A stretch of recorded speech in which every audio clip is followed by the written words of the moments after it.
Hi there, I'm writer Elena Passarello, and this is Open Book, a literary podcast from Livewire Radio, brought to you by Powell's Books, where we talk to writers about their reading habits. Now, when I'm not having fun being Livewire's announcer, writing is my job. I'm the author of 2 books, and I'm currently working on my 3rd one, which is haunting my dreams. I also teach writing here in Oregon. And all of this is to say that books are pretty much, without exaggeration, my whole life. I even keep a running tab of nerdy book jokes in my notes app. Here's a recent favorite. Dystopian novels are so 1984. Anyway, this week on Open Book, I'm talking to the one and only Sam Sanders. Although Sam is perhaps best known for his audio work, you've probably heard him on NPR Politics, or It's Been a Minute, or both of his great podcasts, Vibe Check and The Sam Sanders Show. His writing has appeared in the New York Magazine, Politico Magazine, and The Washington Post, and he is known for his hot takes and his love for all things culture, and this makes him the perfect person to talk to about my favorite cultural vehicle, the written word. This conversation with Sam was as energized and fun as I expected it would be, and we cover a real variety of things, like how to rep your favorite book through your fashion choices, and which screen adaptations we think really got the books right, even if we haven't gotten around to reading the original books yet. Here he is, Sam Sanders, on Open Book. Sam Sanders, welcome to Open Book. It's so good to be here. And I'm feeling good about being here because I just finished a good book on vacation and I'm about to fall in love with a new book that I've just started. So I'm in a good book space right now. So this feels nice. So vacation book, let's start with that. What do you usually do? What did you just do? How'd it go? Tell me everything. For a very long time, my reading was basically, what is the next thing I need to read for work? You know? And I purposely stepped back from doing as many book interviews maybe 2 or 3 years ago because I wanted to savor them all more and I wanted my reading to feel more just me doing it for me. Because even if the book is fun, if you're reading it for work, it's still work. Yeah. Or part of your brain tells you that, you know? Yeah. So I've been doing more just reading for Sam. And I am lucky enough to have a lot of books mailed to me all the time. And I'm sure you have this problem too, because as soon as you begin to do interviews about books, everyone wants to send you their books. I have an ex who I know still gets a bunch of galleys at his house. Sorry, dude. Anywho. But I got a galley a few weeks before I went to Spain for a friend's wedding. A food writer who I got to know through various circles here in Los Angeles. His name is Adam Roberts. He sent me his debut novel, which is called Food Person. And I'm wearing the hat that came with the book called Food Person. Yeah, you've got like a cranium advertisement. So you're not advertising yourself as a food person. You're advertising a novel written by a food writer. Exactly. Tell me more. What's it about? How's it go? This book is so fun. From the very first page, you are invested and you're kind of just LOLing the entire time. Food Person is all about this awkward, struggling food writer who wants to become a food writer of note, but realizes she doesn't have the charisma to be an engaging on-camera personality, which is what you need in this day and age. So she's feeling stuck, doesn't know what to do next, but then a golden opportunity surfaces to ghostwrite a cookbook for a celebrity who is kind of down on their luck. Okay. Hilarity ensues. Do you have a sense of who the celebrity is based on, or what genre? So many. Okay. The celebrity in the book for whom the protagonist is ghostwriting the cookbook for is a mashup of any number of former young hot stars in their 20s who start to age out and start to spiral out. That is the celebrity in this book. Oh, fun. But this book, Food Person, it is what some folks might dismissively call a beach read or a summer read. Sure. I don't take those terms offensively. I think it's great. And I think this was just that. I started reading the book when I was heading to Spain for this wedding. I lost the book in some layover, but I still had the food person hat. But I just then got the book on my Kindle and Okay. finished it. It was so fun. I zoomed through it like within 2 or 3 days of vacation. And because I was wearing this food person hat the whole trip, everyone kept asking, what is that hat? Are you a food person? And I said, I am, but also there's a book. And I think I convinced 3 or 4 flight attendants to order my friend's book. So to all those writers out there, when you have swag for your next book, do a hat. It Yeah, do a works. hat. I think about food writers writing nonfiction, like a memoir of eating or something, but you don't hear too much of a food writer who moves over to fiction. That's great. Yeah, and I don't know if they can like recall all of the copies that they've already sent out to write a new blurb, but what a great blurb is. I love this book. I lost it in the airport, so I had to find it and download it so I could finish it. Like Yes. that's when you Yes. know. That's when you know. So when you're traveling, when you're going cross country and going to a wedding and going to an exotic place, when do you find yourself doing the most reading? If I can keep myself from buying airplane Wi-Fi, I will read on a plane and love it. If I am near any body of water while on vacation, I want to sit by the water and read. Mm-hmm. And in general, part of my just like nighttime wind down routine is trying to read in bed as I fall asleep. Mm-hmm. I try and I still screw it up. I try to have my bedroom be a phone free zone Whoa. because if I'm in my bedroom just reading, no matter how good the book is, in about 20 minutes, I'm knocking out, which is what I want. Yeah. Can you read a Kindle by the pool or by the beach? Like, are you able to read an electronic reader? I've never been able to do it. I think like if you have the right sunglasses and can work with the Mm. glare and everything. But no, I will say I'm always partial to a physical book. I love the way it feels in my hands. I love seeing the cover. I love being able to show someone, look at this book. But the Kindle can be nice because I'll do that thing where I'll be overly ambitious and say, I'm going to bring 5 books on this vacation. I don't Yep. read them all. I just have 5 books to lug around. Mm-hmm. The Kindle And then you helps with find a that. new one in the airport or something that you want. So then you come home with 6 Mhm. books. You get it. You get it. I feel like the new flex is reading a paper book on the plane without any devices out. Like it's so continental, especially if you have on like a really nice outfit and you're just Mhm. reading your book on the plane. It just feels like It's sophisticated. it's luxe. Like Yeah, it is. Did you know? And this, I just found this out. The kids are doing this thing, mostly like Gen Alpha guys. They will not use their cell phone an entire long flight and only look at the interactive flight map for the whole flight. You haven't seen this? the little line with the plane. Just Yes. what? I want to say they call it free ball in the flight. Let me look. Hold on. Is it raw dogging? Don't they call Raw it dogging. That's what it is. Raw dogging the flight. I'm like, you guys need to research the origins of that term. It's the whole thing. I saw it a few weeks ago and was like, well, good for them. They'll do anything but go to therapy. Yeah. Raw dogging a flight refers to the act of taking a flight, especially a long haul one, without any form of entertainment or distraction, and instead solely relying on the in flight map as a source of stimulation and timekeeping. Can't They relate. could just read a book. Yeah. How fun would that be? I mean, it's so much more interesting than a flight Yeah. track. Yeah. I mean, I guess it's like, do you think it's real? Do you think they're really doing that? Or do you think they're just. I can see it. I live in Southern California, the land of deep meditation. And what it Uh-huh. sounds like they're locking into is a deep meditation. Yeah. To which I say, go there, be there, Yeah. enjoy it, Be center. present. Watch Be that present. little Yeah. streak. So what's next Yeah. for you reading wise now that you're done with your vacation? It is a deeply reported history of the drama, palace intrigue, and fireworks involved in the CBS and Viacom media dynasties.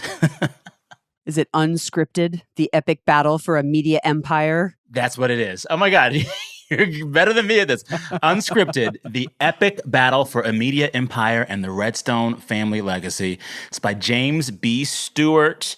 and Rachel Abrams. These are two Oh, investigative reporters who have covered the entertainment industry for a while.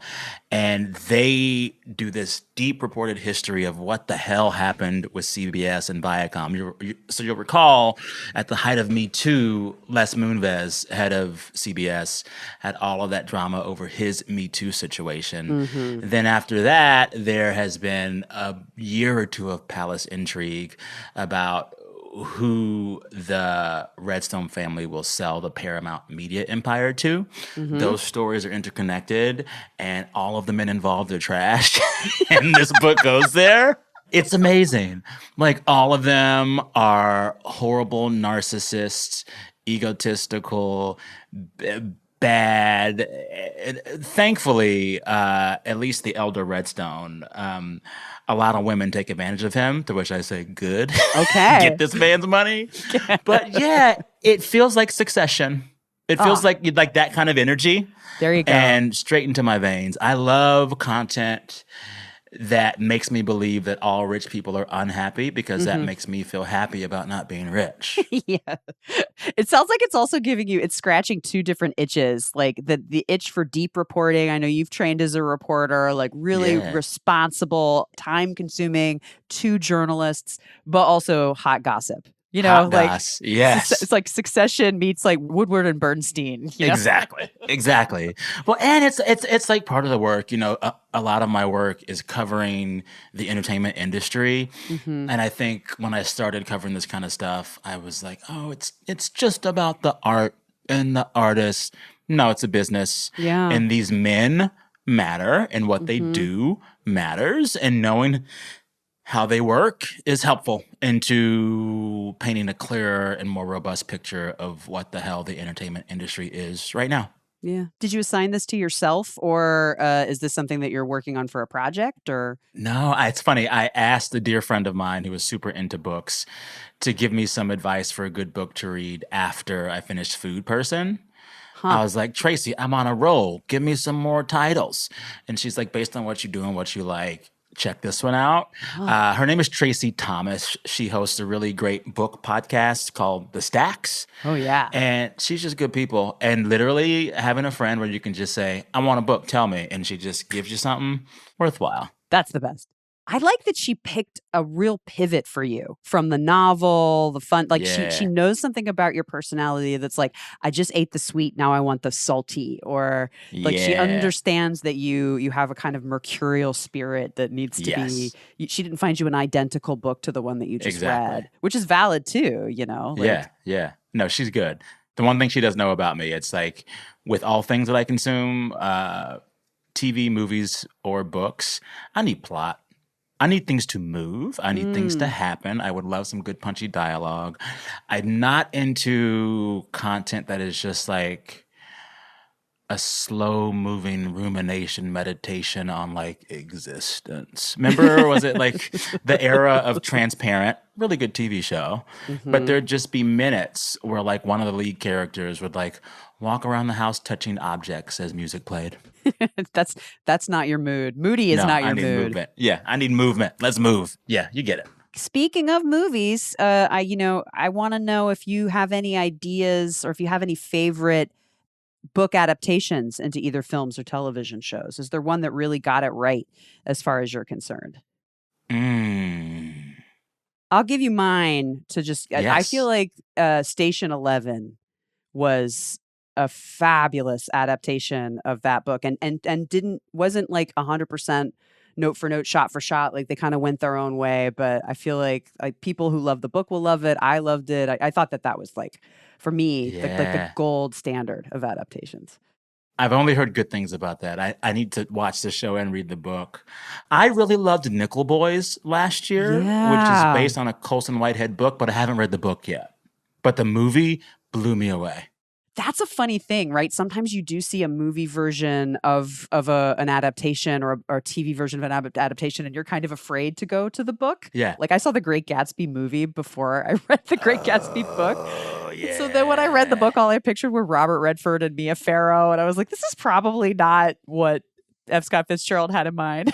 It's better than having to imagine the updated Great Gatsby with the like, was it a Baz Luhrmann treatment?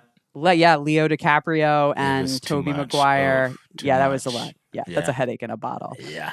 I'll tell you one. I thoroughly enjoyed the adaptation of Percival Everett's incredible novel Erasure that became American Yeah. Fiction, which Yeah. last year won the Oscar for Best Adapted Screenplay.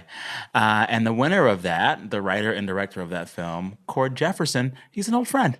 Oh, cool. That was a great adaptation. So good. And like you realize he retooled a lot in a really, really smart way. Mm-hmm. And he did some things that were just going to make this work more for moviegoers. Filmgoers, whether they admit it or not, they want something in the film that like makes their heart happy and gives them a little tinkly love and joy.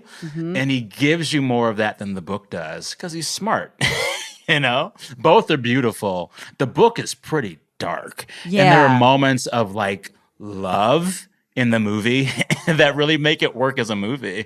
Ah, that's such a good point. And it's definitely plottier, right, than the Yes. book, which sort of has this other kind of second novel inside of it. Exactly, which is great. The novel Yeah. inside of the novel.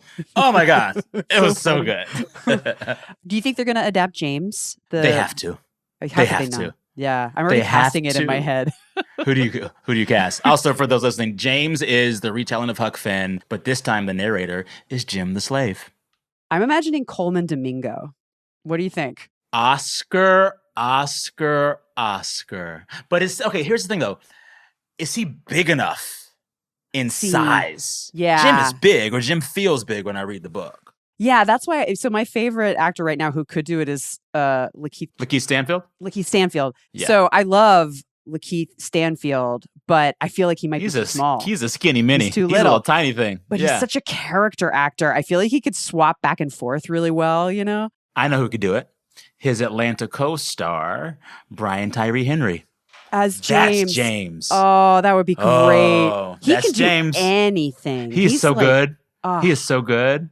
I think we did it, Sam. I think we know. We did it. Who can you All call? right. Let's call somebody. Get him on it now. That would be phenomenal. I'm ready. I'm totally ready. Same. Okay, so we could talk to you all day, but we should wrap it up. But I'm really excited to ask you this last question, Sam Sanders. We always ask folks on Open Book to give us a controversial book opinion, and you are the czar of hot takes. So I don't know if I love that title. Czar of bad opinions. no, there's I'm nothing. kidding. I love a yeah. So, what do you have for us today on Open Book in terms of a controversial book opinion? I have said this on a microphone before, and I stand by it. When it comes to written works, particularly for nonfiction writing, I believe most nonfiction books should actually just be a long-form magazine article. Most long-form nonfiction magazine articles should just be a series of tweets, and most tweets should never exist. That's like a Matrushka. That's like a Russian doll Yes. of hot takes. Yes. Well, it is true. Sometimes you'll read a nonfiction book and you can see the original article that it came from. And that's then, usually the forward that tells you everything. And Right. you're like, I'm good. Do I And have then- to keep going? and the Do I have book to keep deal is going? all around it. Yeah. Like Yeah. it's sort of too expanded. So you agree? Join me. I'm thinking. No, I know. I'm just thinking about all the times in which I've like seen where the article stops and the project begins, and it's Yes. like, oh, this is just to make it a book, but maybe it Yes. doesn't need to be a book. I'm in the middle of writing a long form nonfiction book, so hopefully that doesn't need to be. I take it back. I'm sorry. Yours is going to be great. Do 3 editions. At this You're point, allowed. I wish it was just a tweet, man. I really do. Wait, what's it about? It's about the spotty legacy of Elvis Presley and his movies. You know, he made 31 movies. Are you serious? 31. How many were good? Half of one, maybe. But I'll tell you this: about 28 of them are really interesting. So you could talk about it's like Mad Men. You know, like he spent the whole 60s kind of playing the same character, and the whole world changed around him, and he didn't change. And the movies sort of do that as well. But that's neither here nor there. I'll read know that. I'll read Thanks, that. Sam. Yeah. Well, so you're now we need to get you some kind of a situation in which we need like a book that is just the long form articles of all of these things that Yes. used to be books. So you can kind of move back and forth between the two. I want one of the big publishing houses, or even one of the small ones, to start commissioning work from authors who usually write books. But I want them to say, we're going to commission you for your idea as an article, 15,000 words or less. Yes. And to make sense of the publishing of it all, they can like bind many of these little mini books into one little collection. You get Sell variety. me that. You Yeah, get you variety. get multiple voices. Of course, as I hear myself saying this, I realize you and I are just recreating the magazine, Oh which, no, which got murdered. yeah. So I don't have a fix. I actually don't have a fix. The one thing we don't need is a collection of tweets. Yeah. Don't print and bind the tweets, whatever y'all do. No. No one do that. Do you think that's ever going to happen, by the way? You know how they have like the collected letters of Mark Twain or something like that? Do you think Yeah. they'd ever have like the collected tweets of Sam Sanders as part of our God, I hope posthumous not. legacy? Some of them are bad. I mean, I feel like increasingly there's going to be a question of like what actually lives on the internet and what just like quietly goes away. I think that probably a good half of the work that I did as a reporter that went like online to a website, you probably can't find it now. You probably can't find it. And that's life. You feel okay about that? Oh, yeah. Some of that shit was bad. Sorry. I shouldn't It's okay. use profanity. No, it's fine. We're online only. Do you think you'd ever write a book, Sam? Is that in you for at some point in your life? Can I tell you something? Oh my God, I'm telling the secret out loud, but this is fun and I like you. I have been on the fence about writing a book for many years. And I have pages, but not a full proposal yet. But through the power of public education and the UCLA Extension School, I start a 10-week intensive writer's workshop this evening. Shut up, Sam Yeah. Sanders. So it's really great that we're talking today. It's fitting. Will you be talking with the other writers who are kind of thinking about putting a book together as well? Is that the nature of the course? Yeah, we'll be critiquing pages, and I'm scared to death. Do you have your pages ready or is that later in the term? I had to submit thousands of words just to be considered for this thing. So there's some already. And I think this first night, I think we're just going to be like, hey, how are you? But we start critiquing other people's pages in a week. And I'm just like, Lord, help me. Are you writing about yourself or are you writing about culture or a little bit of the two? Where's A little bit of the two. So long story short, I grew up in a very socially conservative Black Pentecostal church where perhaps the biggest sin was homosexuality. I also grew up in this church as someone visibly queer, and it was a one place in my youth where I knew I wouldn't be bullied for sounding too gay. Like this weird juxtaposition. Yeah, right? yeah, totally. I grow up and I leave church and move away to like go be gay, and I fully expect two things to happen. One, I'll become an atheist, and two, my church will disown me. Neither thing happened. Whoa. It just ended up being this coming out story with no villains. And so I want to tell that story because I think it's just not a rebuke, but a differentiation from the normal coming out plot line. I leave you behind. I hate you. You blah, blah, blah, blah. It's like, Right. no, I love you. I love you. You still love me. It was just weird for a while. So that. But I also want to talk about all of the pieces of pop culture through my youth that helped me get to the place where I felt comfortable really being me. So one of the essays is the time when I thought I was smart and was going to convince my mother, my Pentecostal church organist mother, to watch Brokeback Mountain with me. Whoa. Because you'll remember back in the day when they were first pushing the film, they didn't advertise it as overtly gay. It was a cowboy movie. Right. And if you knew it was gay, you knew. My mother didn't know it was a cowboy movie. So I was like, oh, I'll watch this with her and it'll help me come out. Not quite. So like that's one of the essays. Whoa. Or there's a story of the gospel song I grew up playing for years in church as a kid on the saxophone. It was my saxophone solo. Didn't realize until my 30s that the woman who sang the original is a lesbian. What's the song? It's called Thank You, Lord. It came from the Hawkins family. You know, the Hawkins family is most known for Oh Happy Day, but they Yeah. have a library of great gospel. And one of the songs I used to play at church all the time was this song called Thank You, Lord. It's about 8 minutes long. And there's this lovely woman singing the lead the whole time. And I would try to play my saxophone like she sang it.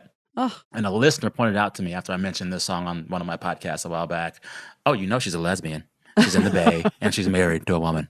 I'm like, oh my God, oh my God, oh my God. So essays that are like reflections on pieces of pop culture that also tie into my story, et cetera. Then a little bit of like a little bit of the history of Black queerness in the church because it's always been there. yes. Now I've talked your ear off. You're not my book agent. I'm sorry. I've given you too much. I have 3 words, Sam Sanders. Where's the hat? I am going to wear the hat with your book title. You had me at essays and pop culture, and now I'm covering my head with whatever this book is called. I am ready for it. Oh my God. I can't you. wait. I love that you're going back to school to think about how you could do it. And I know that no matter when or where it happens, it's going to be something that I can't wait to read. I'm so excited. That made my day hearing about that. Oh, thank you. You made my day. This was the first time I like said it on a microphone, so it feels real. And the first hat's yours. The first hat. You heard it here first. Open book. I am the first hat recipient of to be named Sam Sanders book project. Sam Sanders, thank you so much for coming on our podcast. I love talking to you. This was delightful. Give me a book recommendation before we leave. I trust your opinion. I just read an interesting kind of wild bit of reportage about the history of submersibles. So like submarines? Yeah, like submarines, Oh. which when they began were just these little bitty pods that people would kind of just like pedal like a pedicab Oh, wow. almost, going all the way to the submersible that was lost looking for the Titanic a couple of years ago. Oh, yeah. It was really interesting. It's by this writer named Matthew Gavin Frank. Yeah, he approaches facts and nonfiction in these really interesting ways. So I love that book. Yeah. Done. I'm on it. All right. This has been so fun. Let me know how you like Food Person because you got to read it. I can't wait. Awesome. Thanks, Sam. Thank you so much. That was Sam Sanders on Open Book. You can check him out on his various radio shows and podcasts, including The Sam Sanders Show from KCRW and one of my favorite podcasts ever, Vibe Check. Thanks for listening to Open Book. I'm Elena Passarello, your host. Our executive producer is Laura Haddon, and our producer and editor is Melanie Sevchenko. Eben Hoffer is our technical director. Hazik bin Ahmad Farid is our mixer. A. Walker Spring composed our theme song, and Ashley Park is our social media marketer. A big thanks to the entire staff at Livewire Radio, the fine folks at PRX, and of course, Powell's Books for sponsoring this podcast.